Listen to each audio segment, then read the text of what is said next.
मजबूरन मुझे ये वीडियो डालनी पड़ रही है क्योंकि मेरे परिवार को, मेरे भाई को 1.5 घंटे प्रशासन ने मारा पीटी करी है, मेरी बहन के साथ बदतमीजी करी, गालियां दी गई। भाई मैं परेशान हो गया हूँ भाई, और मैं सबसे यूथ से कहना चाहता हूँ कि भाई कोई दक्ष चौधरी मत बनना, क्योंकि भाई ये सरकार भी किसी की नहीं है, दबा देंगे, ना कोई संगठन साथ देगा ना कोई हिंदुत्व साथ देगा। भाई दोस्तों, बड़े बुजुर्ग कह गए हैं, बुरे काम का बुरा नतीजा किया नहीं तो कर देखो। दक्ष चौधरी इस शख्स का नाम है जो आपके सामने गिड़गिड़ा रहा है, रो रहा है और कह रहा है कि यह सरकार किसी की नहीं है। दरअसल ये वही दक्ष चौधरी है जो दिल्ली के अंदर लोकसभा चुनाव के समय पर कन्हैया कुमार पर हमला बोलता है, वाहवाही बटोरता है।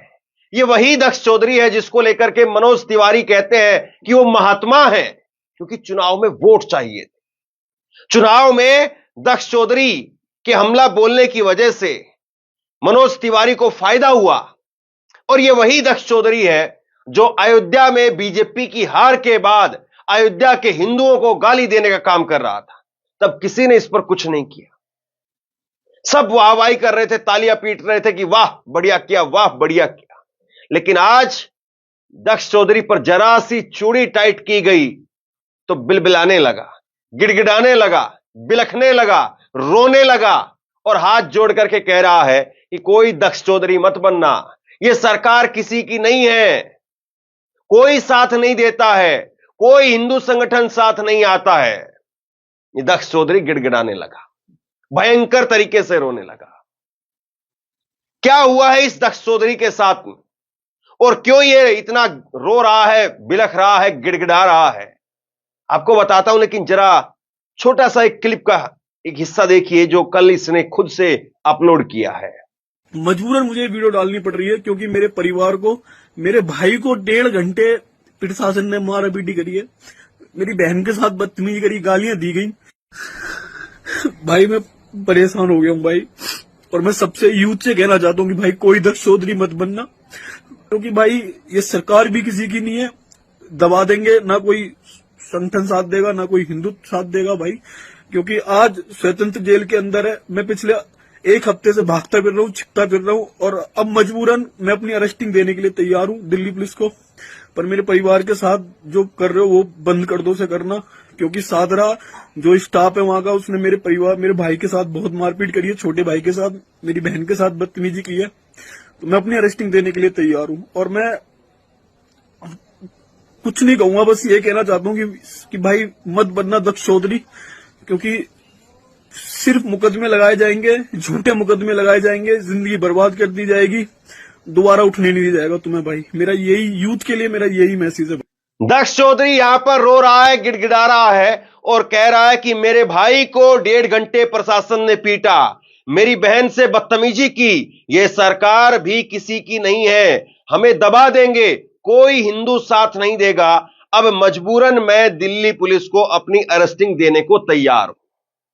मतलब जो दक्ष चौधरी लोगों के सामने अपने आप को ऐसा पेश करता था कि जैसे मान लीजिए कि धरती पर एक ही आदमी बचा है, एक ही दबंग है और वही यही है, लंबे लंबे बाल, मूंछ को ताव देना और इस तरीके से हथियारों के साथ में नुमाइश करते हुए फोटो खिंचवाना, कभी खुले में जो है वो मोटरसाइकिल से रील बनाना, कभी कुछ करना। और यही दक्ष चौधरी अब जो है वो रो रहा है, गिड़गिड़ा रहा है। पुलिस वाले जिसके पीछे हाथ बांध करके खड़े होते थे, जो दक्ष चौधरी को गले लगाने का काम करता था, तेलंगाना का ये टी राजा, और ये टी राजा भी अपने आप में आपको पता है किस तरह की बयानबाजी करने के लिए मशहूर है, और ये टी राजा उसी के संपर्क में ये दक्ष चौधरी था।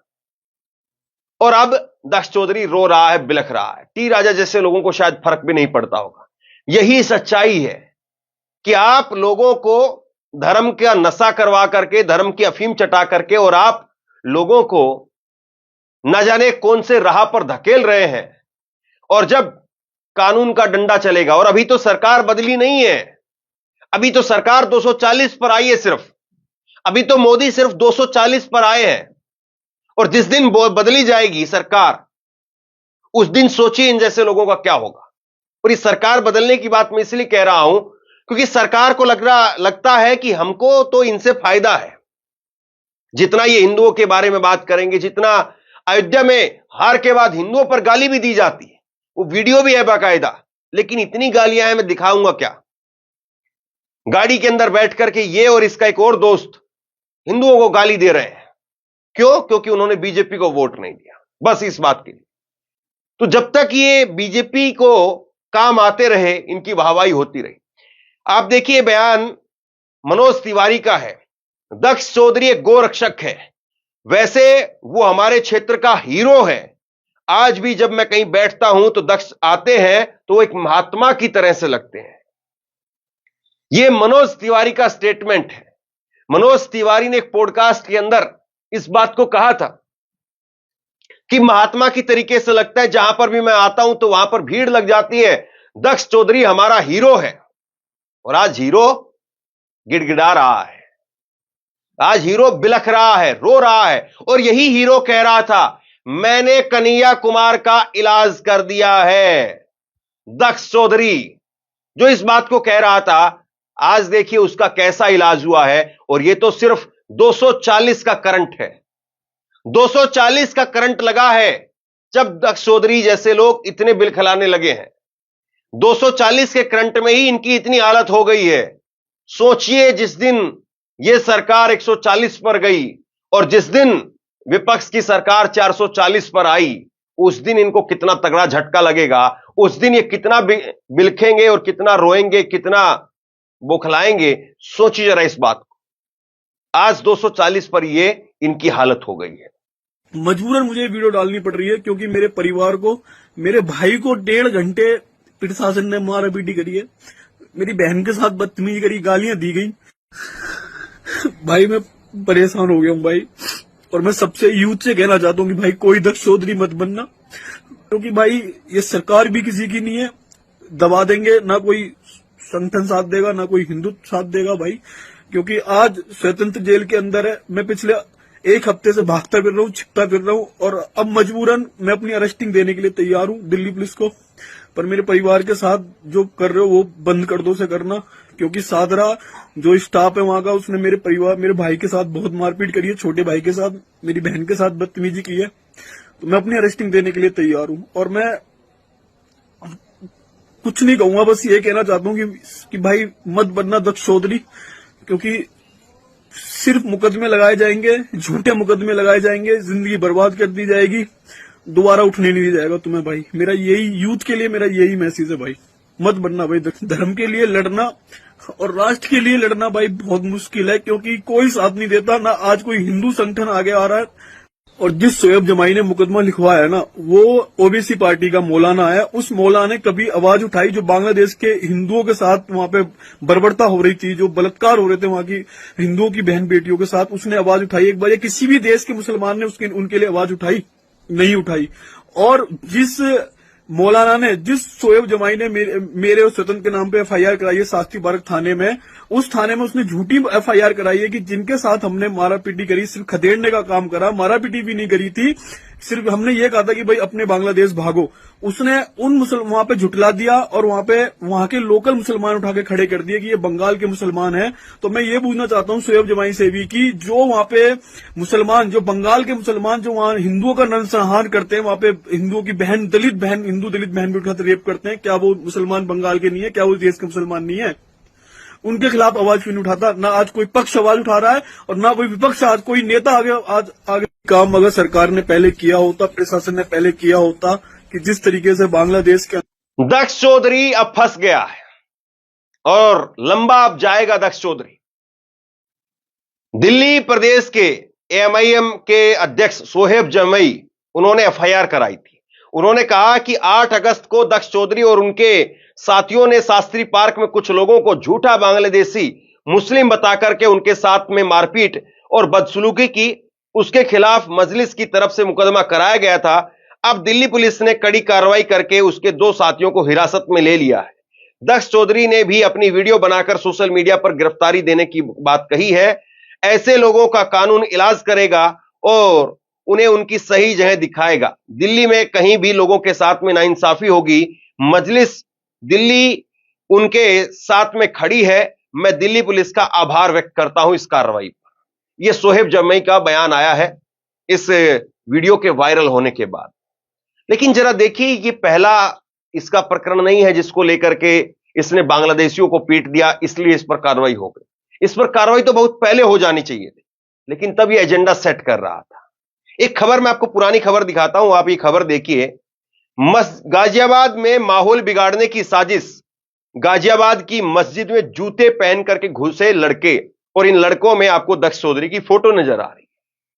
आप अगर किसी मंदिर के अंदर इस तरह से कोई हरकत कर दें तो शायद पूरा जीवन आपका ब्लैकआउट हो जाएगा। अब पूरे जीवन में कुछ करने के लायक बचेंगे नहीं। आप पर कानून की इतनी धाराएं थोप दी जाएंगी, कानून की इतनी सख्ती आपके ऊपर होगी, और आपकी 206 हड्डियों में से इतनी हड्डियां तोड़ी जाएंगी कि आपको पता नहीं चलेगा कि अब जिंदगी में आगे करना क्या है। लेकिन दक्ष चौधरी, देखिए उस वक्त की खबर मैं आपको बता रहा हूं। गाजियाबाद के टीला मोड़ थाना क्षेत्र में मस्जिद में जूते पहन करके घुसे दूसरे समुदाय के 2 युवकों को पुलिस ने गिरफ्तार कर लिया। सोशल मीडिया प्लेटफॉर्म एक्स पर युवकों का वीडियो डालकर गाजियाबाद पुलिस से कार्रवाई की मांग की गई थी, जिसके आधार पर छानबीन की गई। दोनों आरोपियों को गिरफ्तार कर लिया गया है। एसीपी शालीमार गार्डन सिद्धार्थ गौतम ने बताया कि अन्नू चौधरी और दक्ष चौधरी को गिरफ्तार कर लिया गया है। दोनों गरिमा गार्डन स्थित मदीना मस्जिद में घुसे थे। उसका एक वीडियो सोमवार को एक्स पर लोगों ने डाला था। लोगों ने मस्जिद में गैर सामुदायिक लोगों के घुसने और मस्जिद में जूते पहन करके प्रवेश करने को लेकर के नाराजगी जताई थी। एसीपी शालीमार गार्डन ने कहा कि सोमवार को गहन सूचना मिली कि थाना टीला मोड़ के गरिमा गार्डन स्थित मदीना मस्जिद में कुछ गैर सामुदायिक लड़के जूते पहन करके प्रवेश कर गए। तो ये उस वक्त की खबर है, लेकिन तब भी दक्ष चौधरी को कुछ नहीं किया गया। तब भी दक्ष चौधरी खुला घूमता रहा। पिंकी चौधरी, और ये एक और इसमें नाम आप वो ऐड कर लीजिए, जति नरसिंहानंद, वो भी आजकल बिल्कुल शांत सन्नाटे में है।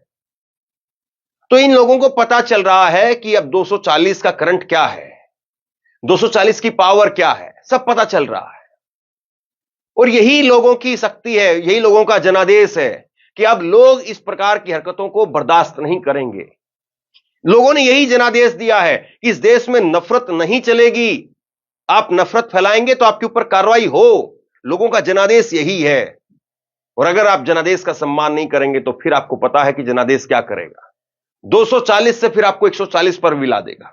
और शायद बीजेपी को यह बात समझ में आ रही है, और इसीलिए जितने भी नफरती चिंटू हैं उनको उनकी सही जगह दिखाई जा रही है। बहरहाल दक्ष चौधरी को यहां पर पुलिस ने अब हिरासत में ले लिया है, गिरफ्तार कर लिया है। उम्मीद करते हैं कि दक्ष चौधरी जैसे जितने भी फंटर लगातार मुंह उठा करके अब इसी तरह का बनने का ख्वाब देखते होंगे, उनको जरूर समझ में आएगा, उनके मां बाप को समझ में आएगा। जिनके लड़के फेसबुक पर, ट्विटर पर, व्हाट्सएप पर इस तरह की रील लगा करके हथियारों की नुमाइश करके अपने आप को बहुत बड़ा हीरो समझते होंगे, उन लोगों को समझ में आएगा कि जिस दिन कानून का डंडा आप पर बजेगा तो आपकी सारी हेकड़ी निकल जाएगी। दक्ष चौधरी के बारे में आप क्या सोचते हैं, नीचे कमेंट बॉक्स में लिख करके जरूर बताइए। इस वीडियो को शेयर कीजिए, लोगों तक पहुंचाइए, और इसी तरह की तमाम खबरों के लिए ऑनलाइन न्यूज इंडिया को सब्सक्राइब कीजिए। आपका बहुत बहुत धन्यवाद।